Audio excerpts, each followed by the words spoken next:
الحمدللہ رب العالمین، تمام تعریف اللہ بزرگ و برتر کے لیے جو ہمارا خالق، ہمارا مالک، ہمارا پالن ہار ہے۔ بے حساب لا تعداد درود و سلام مصطفیٰ کریم علیہ الصلوۃ والسلام کی ذات اقدس پر کہ آپ ہی کے طفیل کارخانہ قدرت روا دوا ہے۔ اللہم صلی علی سیدنا و مولانا محمد وعلی آل سیدنا و مولانا محمد مبارک وسلم۔ ناظرین محترم، السلام علیکم ورحمۃ اللہ وبرکاتہ۔ میں ہوں آپ کا میزبان سمیر احمد اور آپ ملاحظہ کر رہے ہیں پروگرام روشنی سب کے لیے۔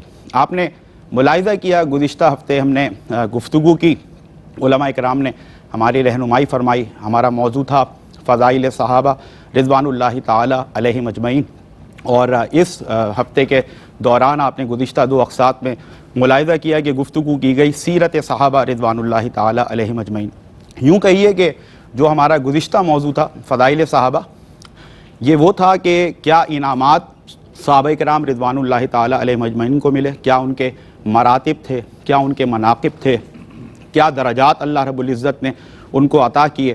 اور اب یہ اس ہفتے کے دوران جو سیرت صحابہ کا جو موضوع ہے، یہ اس پیراہے میں ہے کہ جو ان کو انعامات ملے، جو ان کے فضائل تھے، جن انعامات سے ان کو نوازا گیا، جو ریوارڈز ان کو دیے گئے، یقیناً ان کی کارکردگی، ان کی سیرت، ان کی پرفارمنس ایسی تھی کہ اللہ رب العزت نے ان کو اتنے بڑے بڑے انعامات سے نوازا۔ اسی پر یہ گفتگو اور آج اس سلسلے کی تیسری کڑی، آج کا بھی موضوع سیرت صحابہ رضوان اللہ تعالی علیہم اجمعین۔ اور یقیناً میں یہ سمجھتا ہوں بحیثیت طفل مکتب کہ جو نبی کریم صلی اللہ علیہ وسلم سے وابستہ ہو جائے، آپ کے دامن رحمت سے وابستہ ہو جائے، تو یقیناً اس کا پھر ایسا ہی درجہ اور مقام ہوا کرتا ہے۔ دوسری طرف، ایک طرف تو تمام اصحاب کو دیکھیں، اصحاب رسول صلی اللہ علیہ وسلم کو، کہ لقد کان لکم فی رسول اللہ اسوۃ حسنہ، نبی کریم صلی اللہ علیہ وسلم کو اپنے لیے نمونہ عمل بنایا۔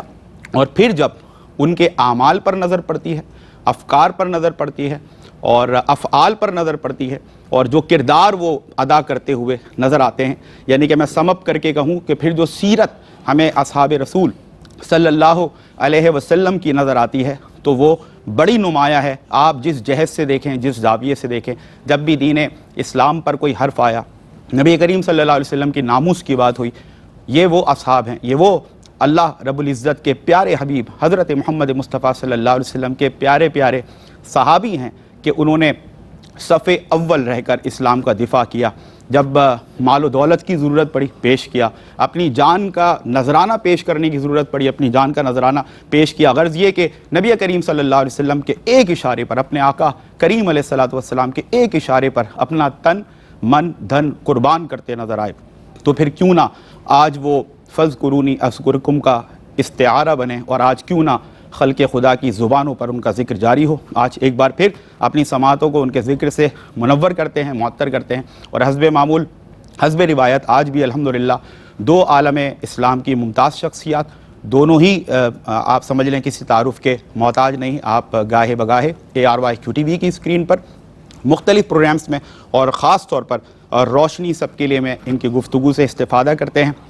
قرآن کی روشنی، حدیث کی روشنی ہمارے قلوب تک پہنچانے کا سامان کرتے ہیں ہر دل عزیز شخصیت حضرت علامہ مولانا لیاقت حسین اظہری صاحب۔ السلام علیکم ورحمۃ اللہ وبرکاتہ۔ خیر مقدم ہے آپ کا سر، جزاک اللہ۔ اور آپ کے ساتھ ایک اور شخصیت، درس و تدریس سے آپ کی دیرینہ وابستگی، اور اللہ رب العزت کا یہ آپ پر کرم کہ علوم دینیہ سے آپ کے قلب کو مزین کیا، اور آپ کی زندگی کی جو خدمت ہے دہائیوں پر مشتمل ہے کہ آپ نے لوگوں کے سینوں کو اللہ رب العزت کی محبت سے، نبی کریم صلی اللہ علیہ وسلم کے عشق سے منور فرمایا۔ ڈاکٹر فرید الدین قادری صاحب، السلام علیکم۔ وعلیکم السلام ورحمۃ اللہ۔ سر آپ کا بھی خیر مقدم، جزاک اللہ۔ اور آج کا موضوع سیرت صحابہ، اور پہلا سوال جو میں علامہ صاحب کی بارگاہ میں عرض کرتا چلوں، اور اس سے پہلے ایک بڑی امپورٹنٹ اناؤنسمنٹ ہے اور بڑی دل خراش یہ خبر ہے۔ یقیناً جب مجھ تک یہ خبر پہنچی، دیگر ہمارے احباب تک یہ خبر پہنچی، تو ہر دل غمگین نظر آیا۔ ملک کے معروف قوال معین نیازی کے صاحبزادے تاج محمد نیازی قوال کا رضائے الہی سے انتقال ہو گیا ہے، اور تمام عالم اسلام سے ہم ملتمس ہیں، گزارش کرتے ہیں کہ ان کے لیے دعائے مغفرت فرمائیں۔ یقیناً وہ بھی اپنے انداز سے آقا کریم علیہ الصلوۃ والسلام کی کی محبت کے گیت گاتے ہوئے گئے ہیں، اور اولیاء کرام رضوان اللہ تعالیٰ علیہ مجمعین، صحابہ کرام رضوان اللہ تعالیٰ علیہ مجمعین، ان کے مناقب، ان کے مراتب ہم تک پہنچاتے ہوئے اس دنیا فانی سے رخصت ہوئے، اپنی جان آفرین کے سپرد کی۔ بس یہ ایک انتہائی آپ سمجھ لیں کہ افسوسناک خبر تھی جو آپ سے شیئر کرنا ضروری تھا۔ آپ سب ان کے لیے دعائے مغفرت بھی کریں، ایصال ثواب کے لیے آپ جو کچھ پڑھ سکیں اللہ رب العزت کی بارگاہ میں، وہ اللہ رب العزت وہ کہتے ہیں نا کہ نقطے پر نواز دے، وہ بڑی اس کی کرم نوازی ہے، بندہ نوازی ہے اور بے نیاز ہے، کب کس کی آمین ان کے حق میں قبول ہو جائے اور ان کی مغفرت فرما دی جائے، ان کے درجات بلند کر دیے جائیں۔ بس یہ گزارش آپ سے پیش کرنی تھی۔ پہلا سوال علامہ صاحب آج کے موضوع کے حوالے سے کہ سیرت میں ظاہر سی بات ہے کہ خوف خدا، خشیت الہی ایک بڑا آپ سمجھ لیں نمایاں پہلو ہوا کرتا ہے، تو اس حوالے سے صحابہ کرام رضوان اللہ تعالی علیہ مجمعین کے دلوں میں جو خشیت الہی اور خوف خدا تھا، اس حوالے سے کیا فرمائیے گا؟ بہت شکریہ ڈاکٹر صاحب۔ دیکھیے، جیسے آپ نے ابتدائی کے اندر ذکر کیا کہ آقا دو جہاں صلی اللہ علیہ وسلم کی سیرت مبارکہ ہمارے لیے ایک نمونہ ہے، اسوہ حسنہ حضور کا، اور حضور آئیڈیل ہیں ہمارے۔ بے شک۔ اور پھر آقا دو جہاں صلی اللہ تعالیٰ علیہ وسلم نے خود اپنی زبان مبارک سے فرمایا کہ میرے صحابہ یہ ستاروں کی مانند، اصحابی کا نجوم فبأیہم اقتدیتم اہتدیتم، فرمایا یہ ستاروں کی مانند ہے، ان میں سے جس کی پیروی کرو گے تم کامیاب ہو جاؤ گے، بے شک بے شک، ہدایت پر ہوگے، گمراہ نہیں ہوگے، ان کے نقش قدم پر، جس کے بھی بأیہم اقتدیتم، جس کے نقش قدم۔ پھر صحابہ کرام کے اندر درجات ہیں، لیکن خاص طور پر حضور کی سیرت کے بعد حضور نے فرمایا کہ علیکم بسنتی و سنت خلفاء الراشدین المہدیین، کہ خلفائے راشدین مہدیین جو ہے، حضور نے فرمایا کہ میرا طریقہ، میری سنت، میری سیرت، اور اس کے بعد میرے خلفاء کی۔ جہاں تک خوف خدا کی بات ہے، تمام کے تمام صحابہ کرام اعلیٰ درجے کا خوف خدا رکھتے، امت میں ان سے بڑھ کر کون خوف خدا رکھ سکتا؟ اس لیے عبداللہ بن مسعود رضی اللہ تعالیٰ، انہوں نے بڑی پیاری بات فرمائی کہ یہ جو حضور علیہ السلام کے اصحاب ہیں، یہ کوئی عام لوگ نہیں ہیں۔ اختارہم اللہ لصحبت نبیہ و اقامت دینی، رب تبارک و تعالیٰ نے ان کو منتخب فرمایا۔ کیا بات ہے!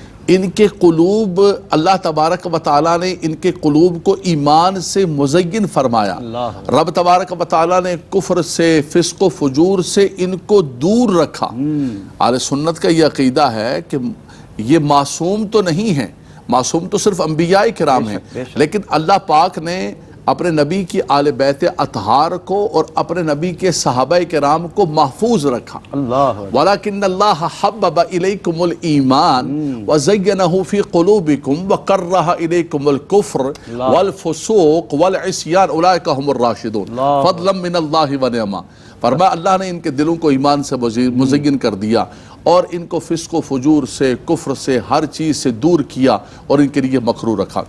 سیدنا ابوبکر صدیق رضی اللہ تعالیٰ عنہ کبھی کبھی تنہا بیٹھے ہوتے اور ایک تنکا پکڑ لیتے اور کہتے کہ کاش میں انسان نہ ہوتا اور میرا جو حساب و کتاب ہونا، آخرت کے فکر آخرت اور حساب و کتاب کے خوف سے، فرمایا میں کوئی تنکا ہوتا، میں کسی انسان کا کوئی بال ہو جاتا، میں کوئی جانور کی صورت کے اندر ہوتا کہ کھا لیا جاتا، میں کسی درخت کی صورت کے اندر ہوتا کہ اس کو کاٹ دیا جاتا یا اس کا پھل کھا لیا جاتا۔ یعنی وہ جو آخرت کی فکر ہے اور وہ جو جواب دہی ہے، وَأَمَّا مَنْ خَافَ مَقَامَ رَبِّهِ وَنَهَى النَّفْسَ عَنِ الْهَوَىٰ، وہ جو اللہ کی بارگاہ کے اندر کھڑے ہونے کا خوف ہے۔ اللہ اکبر۔ اور یہ وہ نفوس قدسیہ ہیں کہ حضور علیہ السلام نے زمین پر چلتے ہوئے ان کو جنت کی بشارت عطا فرمائی۔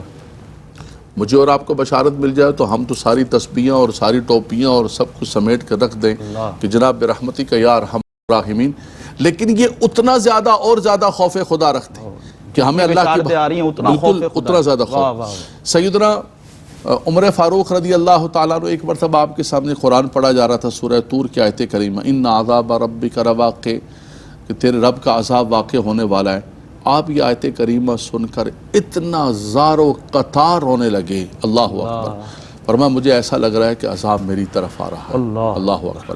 اسی طرح سیدنا عثمان غنی رضی اللہ تعالیٰ عنہ کے بارے میں آتا ہے کہ آپ اپنے ساتھیوں کے ساتھ ایک مرتبہ جا رہے تھے، چلتے چلتے قبرستان آ گیا، آپ ایک تازہ قبر پر کھڑے ہو گئے اور زار و قطار رونے لگے، اتنے روئے کہ آپ کی داڑھی مبارک تر ہو گئی۔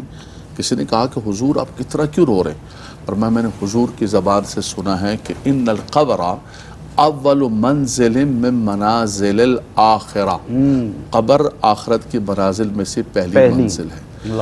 آپ اس قبر کے خوف کی وجہ سے داڑھی مبارک آپ کی تربتر، ہم بھی قبرستان جاتے ہیں، جنازوں میں جاتے ہیں، آگے پیچھے جاتے ہیں۔ آج تو لوگ وہیں قبرستان کے اندر جنازہ ہوتا ہے تو وہی کہہ رہے ہوتے ہیں ہاں بولا آ رہا ہوں بس ابھی پیمنٹ کرتا ہوں میں آ کے بھی۔ بالکل ٹھیک ہے، یعنی ہمیں قبرستان تو جانا ہے کہ ہم آخرت کا ہمیں بھی خوف ہو کہ ہمیں بھی یہاں پر آنا ہے، لیکن ہم وہاں پر بھی جا کے دنیاوی معاملات، کچھ لوگ تو ہنس رہے ہوتے ہیں، ہنسی بس وہ دکھانے کے لیے آئے ہوتے ہیں کہ رشتہ دار ہے، پڑوسی ہے، منہ دکھانا ہے، خراب لگے گا، برا لگے گا۔ اللہ اکبر۔ تو حضور نے فرمایا قبرستان میں جاؤ تمہیں آخرت کی یاد آئے۔ ان کو دیکھیں آپ کہ قبر کو دیکھ کے حضور نے فرمایا کہ عثمان نے تو جنت کو خرید لیا، عثمان تو آج کے بعد کچھ نہ بھی کرے تو عثمان کامیاب ہے۔ وہ عثمان غنی رضی اللہ تعالیٰ عنہ کا ان کا عمل کیا عظیم جملے ہیں، اس کے باوجود یہ حال ہے۔ مولا کائنات علی المرتضی کرم اللہ تعالیٰ وجہ الکریم، انا مدینۃ العلم وعلی بابها، فرمایا کہ ان کا مقام و مرتبہ، ان کا علم دیکھیں، ان کا تقوی دیکھیں، ان کا خوف خدا دیکھیں۔ لیکن آپ ہمیشہ ڈرا کرتے تھے، آپ فرماتے تھے کہ مجھے ڈر لگتا ہے جو آنے والے فتنے ہیں، فرمایا ان فتنوں سے مجھے ڈر لگتا ہے، مجھے نفس کی شامتوں سے ڈر لگتا ہے۔ فرمایا اس نفس کی پیروی کے اندر کتنے لوگ تباہ و برباد ہو گئے، نفس کے غلام بن گئے۔ فرمایا تم نفس کے بندے نہ بننا، تم اللہ کے بندے بن کے۔ اللہ اکبر۔ نماز کے لیے جب کھڑے ہوتے تھے، ہم بھی نمازیں پڑھتے ہیں، اللہ اکبر، ہماری بھی نمازیں ہوتی ہیں، 10 قسم کی سوچیں خیالات۔ آپ نماز کے لیے کھڑے ہوتے تھے، فرمایا میں جب نماز کے لیے کھڑا ہوتا تو بس رب کی بارگاہ میں۔ ایک مرتبہ لوگ سلام پھیر رہا تو دیکھا لوگ کھڑے، فرمایا کیسے آئے ہو؟ وہ تیر نکالنے آئے ہو جو مجھے لگا ہوا تھا؟ فرمایا حضور نکالنے نہیں آئے، وہ ہم نے نماز میں نکال دیا۔ فرمایا خدا کی قسم مجھے تو پتہ ہی نہیں، سبحان اللہ۔ میں تو جب اپنے رب کی بارگاہ کے اندر محو ہو جاتا ہوں، اور وہ خوف خدا اور وہ خشیت الہی، اللہ اکبر، تبھی تو میرے رب نے ایسے تو نہیں فرما دی۔ یہ رب کا کلام ہے یار، کوئی معمولی بات تو نہیں ہے۔ یہ تمہارا اور میرا فیصلہ یا کسی امام کا یا کسی عالم کا فیصلہ نہیں ہے کہ ہم بیٹھ کر زمین پر کسی کے فیصلے کریں۔ یہ میرے رب کا فیصلہ ہے کہ رضی اللہ عنہم ورضوا عنہ، اللہ ان سے راضی ہو گیا، وہ اللہ کی رضا کو حاصل کر چکے ہیں، وہ کامیاب و کامران ہو گئے، وہ فلاح پا چکے۔ وَمَن یُوقَ شُحَّ نَفْسِهِ فَأُولَٰئِکَ هُمُ الْمُفْلِحُونَ۔ اور ان جیسا کون ہو سکتا ہے زمین پر جو رب تبارک و تعالیٰ نے اپنے محبوب علیہ السلام کے صحابہ اختارہم اللہ لصحبت نبی، میں نے اس دن بھی کہا تھا کہ they are selected، رب تبارک و تعالیٰ نے ان کو چن لیا ہے، یہ چنیدہ ہیں، محبوب ہیں۔ اور خدا کی قسم اللہ تعالیٰ ہمیں ان کے نقش قدم پر چلنے کی توفیق عطا فرمائے جو حضور نے فرمایا کہ میری سنت و سیرت اور اس کے بعد میرے خلفاء کی سنت و سیرت۔ سبحان اللہ، سبحان اللہ۔ کیا نمازیں تھیں، کیا نمازوں میں کیفیات تھیں، اللہ اکبر، کیا خشیت الہی تھا، کیا خوف خدا تھا، اللہ اکبر۔ اللہ رب العزت یہ گفتگو سن کر ہمیں اس سے سیکھنے کی اور اپنے عمل میں ڈھالنے کی توفیق عطا فرمائے۔ اور آپ دیکھیں حضرت مولا علی کرم اللہ وجہہ الکریم، اتنی بڑی بڑی بشارتیں مل گئیں، اس کے باوجود راتوں کو اکثر اٹھ جاتے اور رونا شروع کر دیتے، زاروں قطار روتے، اور اللہ رب العزت کی بارگاہ میں عرض کرتے کہ مولا عمل بڑا تھوڑا ہے اور سفر بڑا لمبا ہے، علی کا کیا بنے گا۔ ایسا تڑپتے تھے جیسے غموں کا مارا تڑپتا ہے، اور ایسا سسک سسک کے روتے تھے اپنے رب کے حضور۔ ہمارے لیے کتنی بڑی ایک سمجھ لیں اس میں ایک ترغیب بھی ہے کہ جن کو سب کچھ مل گیا، جن سے اللہ راضی ہو گیا، اور اس کے باوجود آپ دیکھیں کہ وہ اللہ سے خشیت میں اور اللہ سے خوف سے اس طرح روئیں، تو یہ ہمارے لیے ایک بہت بڑی موٹیویشن پوری امت مسلمہ کے لیے۔ اللہ رب العزت ہمیں عمل کی توفیق دے۔ میں اسی کو ایک ریلیونسی بناتے ہوئے ڈاکٹر صاحب آپ سے عرض کرتا ہوں کہ نمازوں کی جو کیفیت ہمیں صحابہ کرام رضوان اللہ تعالی علیہم اجمعین کی نظر آتی ہے، اور نمازوں کی طرف جو رغبت نظر آتی ہے، جو خشوع و خضوع نظر آتا ہے، اس حوالے سے احادیث میں ہمیں کیا روشنی ملتی ہے؟ الحمد لرب ہوا شافی للسقیم والشکر لمن ارحم من کل رحیم۔ بہت عمدہ ابتدائیہ حضرت علامہ صاحب نے ابھی اس وقت بیان فرمایا، جو صحابہ کرام رضوان اللہ علیہم اجمعین کی سیرت پاک کے حوالے سے ہمارے لیے مشعل راہ ہے۔ اب ایک خاص آپ نے ایک جزیہ نماز کے حوالے سے پوچھا ہے۔ ظاہر ہے کہ نماز ایک ایسی عبادت ہے جو دین اسلام کی ایک ایسی علامت ہے کہ جو ہمیں اور کہیں نظر نہیں آتی، اور عبادات کے اندر ایک ایسی عبادت ہے کیونکہ عبادات کے مختلف اپنے احکام بھی ہیں، تقاضے بھی ہیں۔ کوئی عبادت ایسی بھی جو زندگی میں ایک بار ہے، جیسے حج ہے، کوئی عبادت ایسی بھی جو سال میں ایک بار ہے جیسے روزہ ہے لیکن نماز وہ عبادت ہے جو روزانہ ہے اور وہ ایک وقت بھی نہیں ہے 5 وقت ہے. کیا کہنے, صرف فرائض کی بات کر رہا ہوں, کیا بات, باقی تو سنتیں اور سنن اور نوافل اور واجب وہ الگ تھی. اب آئیے صحابہ کرام رضی اللہ عنہ اجمعین کی طرف. تو دیکھیے جو صحابہ کرام کی ذوات ہیں وہ شخصیات وہ ہیں کہ جنہوں نے براہ راست اللہ کے رسول صلی اللہ علیہ وسلم کا دیدار بھی کیا, بے شک, اور ان کو خود نماز پڑھتا ہوا دیکھا. واہ واہ واہ. اور سرکار دو عالم صلی اللہ علیہ وسلم کی حدیث پاک ہے, صلو کما رأیتمونی اصلی, نماز پڑھو اس طرح جس طرح تم مجھے پڑھتا ہوا دیکھو. اللہ. تو اب جو انہیں پڑھتا ہوا دیکھنے والے تھے وہ صحابہ کرام تھے. ظاہر ہے کہ ہم تو آج 1400 سال کے بعد دنیا میں ہیں, ہم نے جو کچھ سنا ہے اور جو کچھ پڑھا ہے ہم اس طریقے سے پڑھنے کی کوشش تو کر سکتے ہیں, لیکن پھر بھی ہمارا دل مطمئن نہیں ہو سکتا. لیکن صحابہ کرام رضی اللہ عنہ اجمعین وہ تو وہ شخصیات تھی جنہوں نے رات دن نبی کریم علیہ الصلوۃ والسلام کی اتباع میں ان کو دیکھا کہ حضور کا نماز پڑھنا کیسا تھا, حضور کا خشوع خضوع کیسا تھا, انہماک کیسا تھا. تو صحابہ کرام کی جو نمازیں تھی جو آپ کا سوال ہے وہ صرف رسماً یا عادتاً نہیں تھی, بلکہ وہ اللہ تبارک و تعالیٰ کی محبت میں انہماک اور استغراق کے عالم میں تھی. ڈاکٹر صاحب بہت اہم جواب آپ کا ہے, میں سوری اس کے لیے, خلل کے لیے معذرت. ایک چھوٹا سا بریک ہے, میں چاہتا ہوں یہیں سے پھر آپ کنٹینیو کریے گا. جی ناظرین, ہمیں یقین ہے کہ انشاءاللہ آپ کا اور ہمارا ساتھ رہے گا. موضوع ہے سیرت صحابہ رضی اللہ تعالیٰ عنہم اجمعین, اور ہمارے ساتھ رہیے گا. ملتے ہیں آپ سے ایک بریک کے بعد. جی ویلکم بیک ناظرین, بریک کے بعد آپ کا خیر مقدم ہے. موضوع ہے سیرت صحابہ. حضرت علامہ مولانا لیاقت حسین اظہری صاحب اور ہمارے ساتھ موجود ہیں ڈاکٹر فرید الدین قادری صاحب, اور دونوں ہی علماء کرام بڑی خوبصورت گفتگو فرما رہے ہیں. اور ڈاکٹر صاحب سے میں نے عرض کیا تھا کہ نماز میں کیا کیفیات ہوتی تھی صحابہ کرام کی, اور کیا رغبت تھی نمازوں کی جانب, اور کیا خشوع اور خضوع تھا. آپ حضرت جواب عنایت فرما رہے تھے, یہیں سے میں چاہتا ہوں کہ آپ کنٹینیو کریں. میں عرض کر رہا تھا کہ ہم خصوصی طور پر حضرات صحابہ کرام کی نمازوں کا ذکر کر رہے ہیں نا, بے شک, تو اس لیے ہم ان کی شخصیات کو دیکھتے ہوئے یہ کہہ سکتے ہیں کہ ان کے ہاں نماز کا تصور رسماً یا عادتاً نہیں تھا, بلکہ وہ ذوق و شوق تھا جو ان کو سرکار دو عالم صلی اللہ علیہ وسلم کی اتباع میں نصیب ہوا. سبحان اللہ. وہ رات دن ان کے پیچھے نماز ادا کرنے والے تھے حضور کی اتباع میں, تو ظاہر ہے کہ جب ان کی نماز کا وقت آتا تو ان کو وہی خوف و خشیت ہو جاتی تھی. جیسے حضرت مولا علی کرم اللہ وجہ الکریم کے حوالے سے بھی حضرت علامہ نے بیان کیا کہ ان سے پوچھا گیا کہ جب آپ نماز کے لیے کھڑے ہوتے ہیں تو آپ کے چہرہ متغیر ہو جاتا ہے, آپ کے چہرے انور پر کچھ اور ہی اثرات ہوتے ہیں کہ ایسا لگتا ہے کہ پتہ نہیں کیا ہونے والا ہے. تو آپ نے فرمایا کہ وہ قرآن پاک جو نماز کے اندر پڑھا جاتا ہے اس کے بارے میں اللہ نے فرمایا کہ اگر میں اس کو کسی پہاڑ پر نازل کرتا تو وہ بھی پاش پاش ہو جاتا. تو اس عبادت کے اندر مجھ کو اس وقت جو ہے وہ اللہ کی بارگاہ میں کھڑا ہونا ہے, تو یہ کیفیت ان کی ہو جاتی ہے. پھر ایک بات اور بڑی اہم ہے, وہ یہ ہے کہ دیکھیے ہم تو نماز میں فرائض کو دیکھ رہے ہیں. میں نے ابھی یہ عرض کیا تھا کہ وہ تو سنن ہو یا واجب ہو یا نوافل ان میں بھی. اب دیکھیے حضور کے ایک بڑے عاشق رسول صحابی, مؤذن رسول جن کو کہا جاتا, حضرت بلال حبشی رضی اللہ تعالیٰ. فرائض تو فرائض ہیں.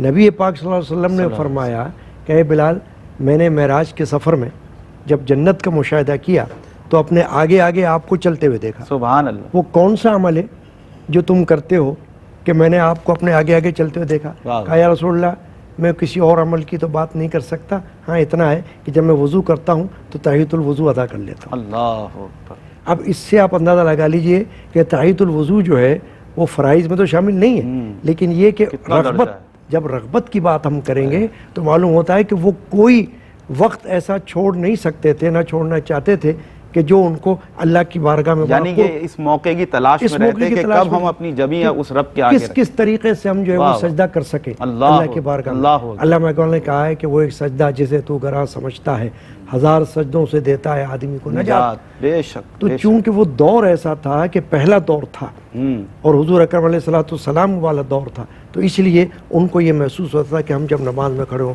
حضرت عمر بن خطاب رضی اللہ تعالیٰ عنہ کے حوالے سے کہا جاتا ہے کہ جب وہ نماز پڑھتے تھے, اور پھر بلکہ ان کا تو یہ واقعہ مشہور ہے کہ جب وہ زخمی ہوئے تو اس عالم میں بھی جب نماز کا وقت آیا تو ان کو جگایا گیا, تو آپ نے کہا کہ میں نماز ادا کرتا ہوں. تو لوگوں نے کہا کہ حضور آپ زخمی ہیں؟ کہا کہ نہیں, اللہ کی بارگاہ مجھے نماز کا وقت آیا ہے, تو اگر اللہ تعالیٰ مجھے ہمت بخش رہا ہے تو میں نماز ادا کرتا ہوں. اس وقت بھی انہوں نے نماز ادا کی. کیا کہنا. اچھا پھر ایک بات اور میں آپ سے عرض کرتا ہوں کہ صحابہ کرام ایک تو وہی ہے نا کہ جن کو آپ کہتے ہیں جنہوں نے حضور کی زیارت بحالت ایمان کی ہے وہ صحابی ہیں، لیکن جو اہل بیت ہیں اور انہوں نے بھی حضور کی زیارت کی اور وہ اہل بیت بھی ہیں اور صحابی بھی ہیں. کیا بات. مثلا امام حسن رضی اللہ عنہ، امام حسین رضی اللہ عنہ، حضرت مولا علی کرم اللہ، جو بیک وقت صحابی بھی ہیں اور اہل بیت میں سے بھی. امام حسین رضی اللہ تعالیٰ عنہ کا وہ وقت یاد کیجئے کہ جب شمر العین ان کے سینے پر چڑھ کر بیٹھا ہوا ہے میدان کربلا میں، تو اس وقت آپ اس سے فرما رہے کہ اے شمر میرے سینے سے اتر جا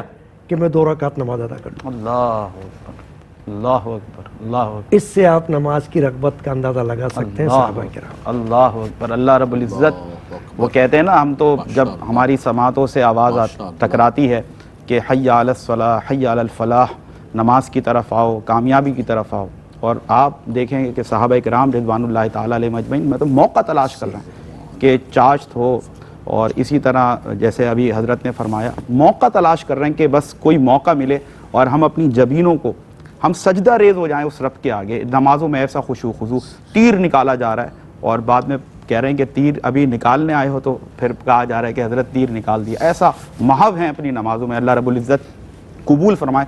حضرت اسی ریلیونسی سے یہ ایک سوال اور جنریٹ کیا گیا آج کہ جیسے اقیم الصلاح وآتوا الزکاۃ، یعنی کہ نماز کے ساتھ اکثر ہم نے دیکھا گاہے بگاہے قرآن میں نماز کے ساتھ زکوٰۃ، یعنی کہ انفاق فی سبیل اللہ کی راہ میں مال خرچ کرنے کی بھی باری جب آئی تو صحابہ کرام رضوان اللہ تعالیٰ علیہ مجمعین اپنا مال جو ہے وہ اللہ کی راہ میں خرچ کرتے نظر آئے. اس حوالے سے کیا رہنمائی فرمائیے گا، کیا کردار تھا صحابہ کا، کیا فرمائیے گا؟ دیکھیے قرآن مجید فرقان حمید کے اندر انفاق فی سبیل اللہ کی بہت ساری آیات طیبات ہیں. خاص طور پر سورہ بقرہ کے اندر ہے الذین ينفقون اموالهم باللیل والنہار سرا وعلانیۃ فلہم اجرہم عند ربہم ولا خوف علیہم ولا ہم یحزنون. سبحان اللہ. اس آیت کریمہ کے حوالے سے خاص طور پر فرمایا کہ یہ سیدنا عثمان غنی رضی اللہ تعالیٰ عنہ اور سیدنا صدیق اکبر رضی اللہ تعالیٰ عنہ کے حوالے سے نازل ہوئی. سیدنا صدیق اکبر رضی اللہ تعالیٰ عنہ کی ذات بابرکات وہ ہے کہ آپ نے جب ہجرت فرمائی، ایک تو ان حضرات نے اپنے مالوں کو، اپنی جائیدادوں کو، اپنی پراپرٹیوں کو، اور اس وقت مکہ مکرمہ کی زمین، قبلہ ڈاکٹر صاحب بیٹھے ہوئے ہیں، ان کی بہت نظر ہے ماشاءاللہ، مکہ مکرمہ کی زمین دنیا کی سب سے مہنگی ترین زمینیں تھیں، لیکن قرآن کہتا ہے کہ ان زمینوں کو، پراپرٹیوں کو، باغوں کو، ہر چیز کو چھوڑ کے چلے اور حضور کے پیچھے چل پڑے. قرآن پڑھوں گا میں، ادھر ادھر کی بات نہیں ہے. للفقراء المہاجرین الذین اخرجوا من دیارہم واموالہم. سبحان اللہ. اپنے مالوں کو چھوڑ دیا، اپنے گھروں کو چھوڑ دیا. اچھا بھائی کیوں چھوڑا؟ مائیگریشن دنیا کے اندر لوگ کہتے ہیں اپنے فیوچر کو برائٹ کرنے کے لیے. فرمایا نہیں، یبتغون فضلا من اللہ ورضوانا وینصرون اللہ ورسولہ. کیا کہنے ہیں، کیا فرمایا ان کا کوئی دنیاوی مقصد نہیں تھا اس مائیگریشن کا اور اس ہجرت کا کوئی مقصد. فرمایا صرف اللہ کی رضا، بے شک اللہ کے دین کی نصرت. تو یہاں پر بھی مالوں کا ذکر کیا. اچھا جب وہاں پہنچے تو وہاں بھی انصاری صحابہ کرام انہوں نے کہا بھائی یہ میری جائیدادیں، پراپرٹیاں، اس کو ڈیوائیڈڈ 2 کریں. وَيُؤْثِرُونَ عَلَىٰ أَنفُسِهِمْ وَلَوْ كَانَ بِهِمْ خَصَاصَةٌ.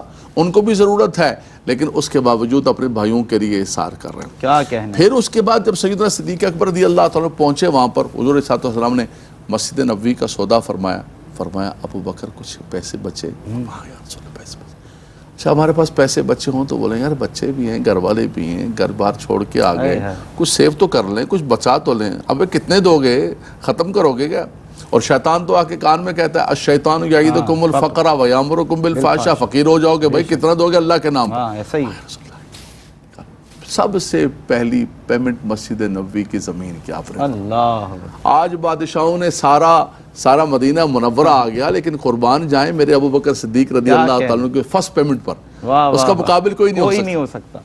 پھر مشہور واقعہ سیدنا عثمان غنی رضی اللہ تعالیٰ عنہ کا، بیر روما کا، کہ یہودی کا کنواں ہے مسلمانوں کو. آپ نے فرمایا کون ہے؟ سیدنا عثمان غنی رضی اللہ تعالیٰ عنہ کھڑے ہو گئے. پھر جیش عشرہ کا دیکھیں، فرمایا کون ہے جو اللہ کے نام پر؟ آپ نے فرمایا یا رسول اللہ 100 اونٹ، 200 اونٹ، 300 اونٹ. حضور نے فرمایا ما در عثمان ما عمل بعد هذا اليوم. اور آج تو عثمان نے جنت کو خرید لی. اللہ اکبر. پھر سیدنا عمر فاروق اور سیدنا صدیق اکبر رضی اللہ تعالیٰ. سیدنا عمر فاروق فرماتے ہیں کہ میں ہمیشہ دیکھتا تھا کہ میرے بھائی ابو بکر ہمیشہ آگے بڑھ جاتے ہیں نیکی کے اندر. اچھا ہمارا بھی مقابلہ ہوتا ہے ڈاکٹر صاحب، ہم بھی مقابلہ کرتے ہیں، کمپٹیشن، مسابقہ، مقابلہ، لیکن دنیا کے اندر ہوتا ہے. کہ میری دیوار سمیر کی دیوار سے ذرا اوپر ہو جائے، تھوڑا سا بڑھ جائے، میری دکانیں بینک بیلنس ذرا بڑھ جائے. لیکن صحابہ کرام کا کمپٹیشن دیکھیں، کہتے ہیں الیوم اسبق ابا بکر سبقتہ الیوم، میرا بھائی ابو بکر ہمیشہ آگے بڑھ جاتا ہے نیکی کے اندر، آج میں آگے بڑھوں گا. گھر سے جا کے ڈیوائیڈ 2 کیا، حضور کی بارگاہ میں کیا چھوڑ کے آئے، کیا لے کر آئے؟ یا رسول اللہ آدھا گھر والوں کے لیے. اتنے میں آگے سیدنا ابو بکر صدیق، ما بقیت علی علی کا یا ابا بکر، ابو بکر کیا لے کر آئے، کیا چھوڑ کر آئے؟ یا رسول اللہ کیا لے کر آئے، کیا چھوڑ کر آئے؟ ابقیت لہم اللہ ورسولہ، پروانے کو چراغ تو بلبل کو پھول بس صدیق کے لیے ہے خدا کا رسول. فرمایا سارا کچھ لا کر آپ کی بارگاہ کے اندر پیش کر دیا. یار دنیا کے اندر کوئی بھی ہم سے بھی کہیں نا، آپ ڈیوائیڈ 2 کا بھی کہیں تو ہم ڈیوائیڈ 2 بھی نہیں کر سکتے کہ بھائی ایسا کرو کہ اپنی ساری چیزوں کو ڈیوائیڈ 2 کر 2.5% دینے میں دم نکلتا ہے. بالکل آپ نے صحیح کہا کہ سال کے بعد 2.5% دینے کا، سال کے بعد خاندان میں کسی کی بچی کی شادی آ جائے پڑوس میں تو نکلتا نہیں ہے انسان کے. کچھ لوگوں نے تو بالکل دل کے پاس دیوار جیب لگائی ہوئی ہے، اور کچھ لوگوں نے ایسی جگہ لگائی ہوئی ہے تو مشکلاتیں بڑی. تو فرمایا کہ نکلتا نہیں ہے، یہ ڈیوائیڈ 2 کر رہے ہیں اور ایک سارا جھاڑو پھیر کے دے رہے ہیں. تو یہ ہے صحابہ کرام کا انفاق فی سبیل اللہ. وَيُزَكِّيهِمْ، وہ حضور کی نگاہ کا صدقہ ہے. وَمَنْ يُوقَ شُحَّ نَفْسِهِ فَأُولَٰئِكَ هُمُ الْمُفْلِحُونَ، دنیا کی آلائشیں، لالچیں، سارا کچھ ان کے من سے نکال کر ادب مصطفیٰ کی برکت کیا ہوئی؟ اولئک الذین امتحن اللہ قلوبہم للتقوی، اللہ نے ان کے دلوں میں تقوی پیدا کر دیا. یہ دنیا کا مال و دولت ان کی نگاہوں کے اندر کچھ بھی نہیں تھا. اگر یہ دنیا کے باغوں کا اور مالوں کا جس کا رات دن رونا پیٹنا ہوتا ہے تو باغوں کو چھوڑ کے ہی نہیں آتے، باغوں کو چھوڑ کے نہیں آتے. اللہ اکبر. سراقہ بن مالک کو جب کنگن پہلائے تو فرمایا آؤ سراقہ تمہیں کنگن پہناتے. حضور فرما کے گئے سونوں کے انبار لگے ہوئے ہیں، ڈھیر لگے، بانٹ کر عمر فاروق تھک گئے. فرمایا کہ اپنے گھر میں جا رہے ہیں تو کچھ بھی نہیں. عائشہ صدیقہ رضی اللہ تو بانٹتے 1,00,000 دینار درہم بانٹ دیے. لونڈی نے آواز دی کہ ہم بھی روزے دار ہیں، کچھ رکھو. بولا یہ پکڑو ایک، تم پہلے بتا دیتی تمہارا یہ حال ہے. پتہ ہی نہیں ان کو دنیا کا. تو یہ رب تبارک و تعالیٰ نے ان کو جو سخاوت عطا فرمائی، کائنات کے اندر اس کی نظیر نہیں ملتی. انبیاء کرام کے بعد اگر کوئی سب سے زیادہ سخی لوگ ہیں وہ میرے نبی کے صحابہ ہیں، وہ میرے نبی کی آل ہے. ان سے بڑھ کر کائنات میں کوئی سخی کوئی نہیں ہے. اور جب ضرورت پڑی، جب کہا گیا، جب پکارا گیا، اپنا سب کچھ آقا کریم علیہ الصلوۃ والسلام کے قدموں پر قربان کرنے کے لیے تیار ہیں. اور یقیناً یہ روشن عظیم مثال ہیں. ڈاکٹر صاحب ایک پہلو اور ہمیں سیرت صحابہ میں صبر کے حوالے سے ملتا ہے. اور صبر کی جہاں تک بات کی جائے تو قرآن مجید میں گاہے بگاہے جگہ جگہ ہم دیکھتے ہیں کہ صبر کی بڑی تاکید بھی آئی اور اس کے بڑے فضائل بھی بیان کیے گئے. تو مجموعی طور پہ جب ہم صحابہ کی زندگی اور سیرت کو دیکھتے ہیں تو صبر کے حوالے سے کیا کردار نظر آتا ہے؟ بہت بڑا کردار ہے. اس کی وجہ یہ ہے کہ آپ اسلام کے اوائل کا جب نقشہ سامنے آپ کے آتا ہے تاریخ میں تو آپ کو خود یہ احساس ہوگا کہ وہ وقت ایسا تھا کہ ہر طرف سے یلغار کفار کی، مشرکین کی اور ظلم و ستم اور ہر قسم کا تشدد. تو اس میں سوائے صبر کے اور کوئی چارہ نہیں تھا. اس لیے کہ اس وقت وہ تعداد مسلمانوں کی نہیں تھی جو کہ بعد میں ہوئی. ٹھیک. وہ شروع میں تو غلبہ کفار کرا ہے، مشرکین کرا ہے، بلکہ آپ کو علم ہے کہ افخا کا حکم تھا کہ اپنے ایمان کو اور اسلام کو خفیہ رکھو. ٹھیک. تو ایسے عالم میں ان کے ظلم و ستم کو برداشت کرنا یہ صحابہ کرام ہی کی خصوصیات میں شامل ہے. قرآن مجید میں جو اللہ تبارک و تعالیٰ نے فرمایا وَلَنَبْلُوَنَّكُمْ بِشَيْءٍ مِّنَ الْخَوْفِ وَالْجُوعِ وَنَقْصٍ مِّنَ الْأَمْوَالِ وَالْأَنفُسِ وَالثَّمَرَاتِ وَبَشِّرِ الصَّابِرِينَ. کیا بات ہے. اس کا سب سے بڑا جو مصداق ہے وہ صحابہ کرام ہے. وجہ اس کی یہ کہ ان کو یہ سارے معاملات کو دیکھنا پڑا، فیس کرنا پڑا. یعنی کہ یہ کہ جو اللہ نے فرمایا کہ تم آزمائیں گے ہم تمہیں خوف سے، تو خوف بھی ان کو سامنا، خوف کا بھی سامنا رہا. ٹھیک ہے. پھر اللہ نے فرمایا کہ ہم تمہیں آزمائیں گے بھوک سے، تو بھوک کا بھی سامنا رہا. صحابہ کرام نے ایک موقع ایسا تھا کہ دکھایا کہ ہم نے پیٹ پہ پتھر باندھا ہوا ہے. نبی کریم صلی اللہ علیہ وسلم فرمایا کہ میں نے بھی پتھر باندھا ہوا ہے. تو یہ بھوک کا بھی خوف، جو ٹھیک ہے. اس کے علاوہ پھر لوگوں کے کھیتی باڑیاں، یہ سب اس قسم کے جو آزمائشیں یہ سب سے پہلے جو آئیں وہ صحابہ کرام کو آئی نا، بعد میں دوسرے لوگوں کو آئی. تو وہ حضرات تھے جنہوں نے ان مواقع کا سامنا کر کے اللہ کی بارگاہ میں صبر کیا، شکر کیا. ایسے موقع پہ اس کے لیے اللہ تعالیٰ نے فرمایا وبشر الصابرین، اور فرمایا ان اللہ مع الصابرین۔ اب آپ دیکھیں حضرت بلال حبشی جن کا میں نے پہلے ذکر کیا، یہ ایک یہودی کے غلام تھے، امیہ بن خلف کے، اور اس وقت کے جب وہ غلام تھے لیکن ان کے دل کے اندر اسلام کی محبت بے شک اور ایک ذوق و شوق جو تھا وہ دین کا، ایمان کا، وہ موجود تھا، بے شک، اور اس وقت بھی ان کا نعرہ یہ رہتا تھا احد احد، اللہ تبارک و تعالیٰ کے۔ حضرت ابوبکر صدیق نے دیکھا تو ان کو آزاد کروایا وہاں سے۔ تو یہ ایک بات معلوم ہوتی کہ وہ جو ان کو گرم ریت پر لٹایا جاتا تھا اور ان کے اوپر تشدد کیا جاتا تھا، اس عالم میں بھی انہوں نے اسلام کی محبت سے منہ نہیں موڑا، احد کہنا چھوڑا نہیں، احد احد بھی کہا اور احمد احمد بھی فرمایا۔ واہ واہ سبحان اللہ سبحان اللہ۔ اچھا، پھر اس کے علاوہ آپ دیکھیں حضرت عمار کا ذکر ملتا ہے، سمیہ خاتون ان کا ذکر ملتا ہے کہ ان کو ظلم و ستم ان پر کیا گیا کہ یہ کسی طریقے سے اسلام کی محبت سے منہ موڑ لیں، چھوڑ دیں، لیکن انہوں نے منہ نہیں موڑا اور چھوڑا نہیں۔ اس سے یہ معلوم ہوتا ہے کہ بڑا پھر آپ ایک دیکھیں، ایک واقعہ یاد آتا ہے، اگر ڈاکٹر صاحب آپ کی اجازت ہو، کیونکہ یہ واقعہ ہے تو ایک بریک آ گیا ہے، میں چاہتا ہوں بریک کے بعد آپ کے واقعہ یہیں سے کنٹینیو کریں۔ ایک بریک ہے ناظرین، موضوع ہے سیرت صحابہ، اور مزید اس پر گفتگو ہوگی اور مزید سوالات شامل کریں گے، اس یقین کے ساتھ کہ آپ کا ہمارا ساتھ رہے گا۔ آپ سے ہوتی ہے ملاقات اس بریک کے بعد۔ جی ویلکم بیک ناظرین، موضوع ہے سیرت صحابہ، اور ڈاکٹر صاحب ایک واقعے کی جانب اشارہ کر رہے تھے۔ جی ڈاکٹر صاحب۔ میں یہ عرض کر رہا تھا کہ حضرت سیدنا ابوبکر صدیق رضی اللہ تعالیٰ عنہ کا ایک واقعہ مشہور ہے کہ جب آپ نے مسجد میں خطبہ دیا تو اس وقت لوگوں نے آپ پر تشدد کیا اور اتنا مارا آپ کو کہ آپ بے ہوش ہو گئے، اس عالم میں آپ کو اٹھا کر گھر لے گئے، لیکن جب آپ کو ہوش آیا تو آپ نے نبی پاک صلی اللہ علیہ وسلم کا پوچھا۔ یعنی صبر کی ایک مثال یہ بھی کہ آپ نے اس وقت بھی یہ نہیں کہا کہ بھئی چھوڑ دیں سب کچھ، جہاں پر اتنی مار پڑ رہی مجھے کیا کرنا ہے، لیکن نہیں، کیونکہ صبر کرنا ہے اسلام کے راستے میں تاکہ آگے جا کے اس کے ثمرات نظر آ جائیں۔ پھر ایک اور بات ہے جو میں نے دیکھا کہ تاریخ میں آپ دیکھیں کہ انسان اپنے اوپر کچھ ظلم ستم برداشت کر لیتا ہے مگر اولاد کے ساتھ برداشت کرنا ذرا مشکل ہوتا ہے۔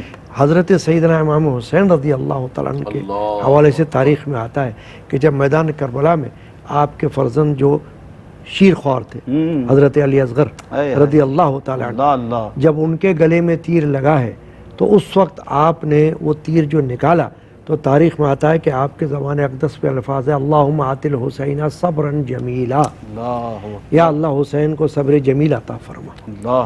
تو اب آپ اندازہ لگا لیجیے کہ وہ صبر جو ہے وہ کتنا عظیم صبر ہے، انسان اپنی تکلیف برداشت کر لیتا ہے، اولاد کی نہیں کر پاتا۔ تو اس وقت بھی آپ کے زبان اقدس سے یہ نکلا کہ اے اللہ تعالیٰ تو حسین کو صبر جمیل عطا فرما۔ اللہ اکبر، اللہ تعالیٰ ہمیں عمل کی توفیق دے۔ علامہ صاحب، ہم یہ دیکھتے ہیں کہ اگر آپ سیرت کے مختلف گوشوں پر آج ہم نے گفتگو کرنے کی، صحابہ کرام کے آج ہم نے بات کی اور کوشش کی کہ ایسا علم حاصل کیا جائے، اسی طرح ہم یہ بھی دیکھتے ہیں کہ صحابہ کرام رضوان اللہ تعالیٰ علیہم اجمعین کی جو زندگی ہے اور جو آپ کی سیرت ہے، ہم نے ابتدا سے بات کرنا شروع کری اور ہم نے خوف خدا، خشیت الہی پر گفتگو کری، اس کے بعد ہم نے جو نماز میں خشوع و خضوع نظر آتا ہے اس پر گفتگو کری الحمدللہ، اور پھر اس کے بعد ابھی ڈاکٹر صاحب جس طرح ارشاد فرما رہے تھے کہ کس انداز سے انفاق فی سبیل اللہ پر آپ نے گفتگو فرمائی۔ اسی طرح ایک گوشہ یہ بھی ہے کہ اگر آپ تھوڑا سا غور فرمائیں کہ احسان عظیم ہے صحابہ کرام کا اس امت پر کہ جہاں آپ نے اتنے احسانات کیے، ایک احسان یہ بھی فرمایا کہ معلم کائنات نبی کریم علیہ الصلوۃ والسلام سے جو آپ نے علم کی روشنی حاصل کی، وہ جس انداز سے امت تک منتقل کی اور آج امت تک الحمدللہ یہ ثمرات علم کے پہنچے، اس حوالے سے کیا فرمائیے گا؟ دیکھیں آقا دو جہاں صلی اللہ علیہ وسلم کے جو نبوت کے وصف ہیں، ربنا وبعث فیہم رسولا منہم یتلو علیہم آیاتک ویعلمہم الکتاب، حضور علیہ السلام کتاب و حکمت کے معلم بن کے، حضور فرماتے بعثت معلما، مجھے اللہ نے معلم بنا کر بھیجا۔ حضور معلم ہیں تو طالب علم کون ہیں؟ یہ صحابہ کرام، اللہ اکبر، یہ آل بیت اطہار ہیں، یہ حضور علیہ السلام کے طالب علم ہیں۔ جیسے ڈاکٹر صاحب نے فرمایا کہ چونکہ اول ترین سارے کے سارے خیر القرون کرنی، انہی کے سامنے قرآن اتر رہا ہے۔ صحابہ کرام فرماتے ہیں کہ ہمیں نہ پتہ ہے قرآن کا، نہ پتہ ہے حدیث کا، نہ ہمیں وحی جلی کا پتہ ہے، نہ خفی کا پتہ ہے۔ حضور جس کو فرماتے تھے اس کو قرآن میں لکھو، ہم قرآن میں لکھتے، جس کو فرماتے تھے حدیث میں لکھو، کیا کہیں، فرمائی آقا دو جہاں صلی اللہ علیہ وسلم کا ہے۔ اور پھر ہر صحابی رسول حضور علیہ السلام جب خطبہ دیتے تو اتنی توجہ کے ساتھ انہماک کے ساتھ سنتے. اصحاب صفہ نے تو اپنی زندگیوں کو وقف کر دیا. اللہ سیدنا ابو ہریرہ رضی اللہ تعالیٰ عنہ آپ دیکھیں کہ بخاری و مسلم شاہ ستہ آپ نے حدیثوں کو سب سے زیادہ روایت فرمایا. عبداللہ بن مسعود رضی اللہ تعالیٰ عنہ افقہ من الصحابہ، قراء صحابہ کرام، ان صحابہ کرام نے علم کے لیے سفر فرمایا. اور حضور علیہ السلام کے پردہ فرمانے کے بعد بھی ایک شخص جو ہے دمشق کی جامع مسجد کے اندر سیدنا ابو دردہ رضی اللہ تعالیٰ عنہ کی بارگاہ میں پہنچا کہ حضور میں مدینے سے سفر کر کے آیا ہوں، میرا کوئی کام نہیں ہے، کوئی تجارت نہیں، کوئی حاجت نہیں ہے. مجھے پتہ چلا ہے کہ حضور کی ایک حدیث کو آپ روایت کرتے ہیں، آپ اور حضور کے درمیان کو فاصلہ نہیں ہے. اللہ. تو فرمایا میں وہ سننے کے لیے آیا ہوں. اس سے آپ اندازہ کیجئے کہ کتنا علم کا شوق تھا ان کو، کتنا ذوق و شوق تھا. اور مولا کائنات تو انا مدینۃ العلم و علی بابوہا، میں اگر علم کا شہر ہوں تو میرا علی اس کا دروازہ ہے. اور آپ تو فرماتے ہیں ردینا قسمت الجبار فینا لنا علم ولی جہال مالو. فرمایا ہم مولا کائنات فرماتے ہیں کہ ہم راضی ہیں اس پر کہ اللہ نے ہمیں علم کی دولت عطا فرمائی. سبحان اللہ، سبحان اللہ. علامہ صاحب بہت شکریہ، ڈاکٹر صاحب بہت شکریہ. اور وقت بالکل نہیں ہے ناظرین، کسی نئے موضوع کے ساتھ پھر سے حاضر خدمت ہوں گے. تب تک کے لیے اپنے میزبان سمیر احمد کو دے اجازت. السلام علیکم ورحمۃ اللہ وبرکاتہ.